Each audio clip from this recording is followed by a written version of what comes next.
Hi to all, అందరు ఎలా ఉన్నారు? నేను చాలా బాగున్నా. ఇంకా థంబ్‌నెయిల్ ఎలా పెట్టాలి ఏంటి అనేది నేర్చుకుంటున్నా. ఇంకా ఎడిటింగ్ నేర్చుకుంటున్నా. స్టార్టింగ్లో ఉన్న స్టేజ్లోని ఇంకా మంచి మంచి వీడియోస్ పెడదామని ట్రై చేస్తున్నా. ఇంకా మ్యాటర్లోకి వచ్చేద్దాం. మా హస్బెండ్ కోసం ఇంకా వంట చేస్తున్నా. ఊరు వెళ్ళే పని ఉంది. సో అందుకని చెప్పేసి కొత్తిమీర టమాటా పచ్చడి చేస్తున్నా. దోశల్లోకి నానబెడతానని చెప్పేసి ఇంకా పాప నేను ఇద్దరం ఉన్నాం. పాపని ఇక్కడ వదిలేసి వద్దాం అనుకుంటున్నా. ఇక్కడ సిచ్యువేషన్ అస్సలు బాగాలేదు. చాలా వరకు హెల్త్ బాగోలేదు. చాలా పిల్లలు వకినా ఒకే ఫ్లోర్లో ముగ్గురికి బాగా దెబ్బలు తగిలి నాకు చాలా బాధ అనిపిస్తుంది. అప్పటి నుంచి నాకు భయం వేస్తుంది. ఇంకా పాప కూడా తగిలించుకుంటుందేమో అనేసి చాలా జాగ్రత్తగా చూసుకుంటున్నా. స్టిచ్చింగ్ చేయడం కూడా ఆపేసాను. ఇంకా ఆ పక్కన మిషన్ పెట్టేశాను. వీడియోస్ కూడా ఆ రోజు ఎడిటింగ్ చేద్దాం అనుకున్నాను. ఇప్పటికి వీలైంది. దెబ్బలు ఎలా అంటే ఇంకా అది అలా నాకు మూఢనమ్మకంలా ఉండిపోద్ది ఏదైనా ఎవరైనా చెప్తే. ఒక పాప వచ్చేసి సైకిల్ మీద వెళ్తుంది. చిన్న పాపని 2 years పాప ఉంటుంది. సైకిల్లో కాలు ఒకేసారి సడన్గా పెట్టేసిందో మరి వెళ్ళినప్పుడు పెట్టిందో తెలియదు కానీ ఇంకా మొత్తం ఇలాగా కోసిపోయినట్లు అయ్యి లోన బాగా కుట్లు పడ్డాయి. ఒక 4 కుట్లు పడ్డాయి కాలుకి. టైర్లోకి వెళ్ళిపోయింది కాలు వచ్చేసి. అదొకట.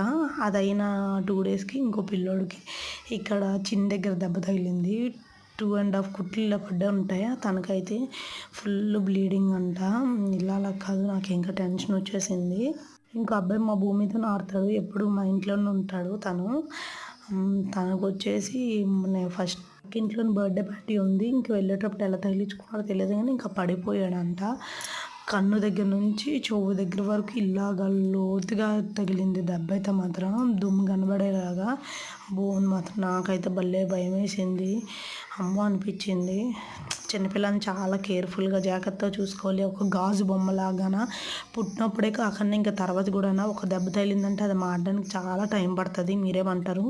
మార్నింగ్ పెసరట్లు చేశాను. పెసరట్టు వేసేసి చట్నీ చేసేసుకొని తినేసాము. ఇంకా ఆఫ్టర్నూన్ లంచ్లోకి ఏం చేయాలో అర్థం కావట్లేదు. సో అందుకని చెప్పేసి ఎగ్స్ బాయిల్ చేద్దామా లేకపోతే కర్రీ వండుదామా, ఫ్రై చేయాలా, ఏం చేయాలో అర్థం కాక ఇంకా 3 eggs ఉంటే దాన్ని వేయించి కొద్దిగా ఫ్రైడ్ రైస్ మాదిరిగా చేసేస్తున్నాను. ఇంకా క్యారెట్ ఉంటే వేసేసి ఏదో ఇంట్రెస్ట్ లేనట్లుగా ఉంది. మరి నేను వంట చేయకపోతే తను ఇంకా నైట్ వచ్చి డ్యూటీ చేసుకుంటే కష్టం కదా. సో అందుకని చెప్పేసి ఫాస్ట్ వంట చేసేయాలని చెప్పేసి ఇంకా చేసేస్తున్నా.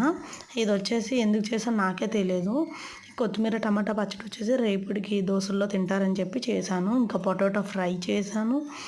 ఇంకా బెండకాయ చారు చేశాను. అన్నం వండేసి దాన్ని ఎగ్ రైస్ చేశాను. చాలా పని అయిపోయినది ఆ రోజైతే.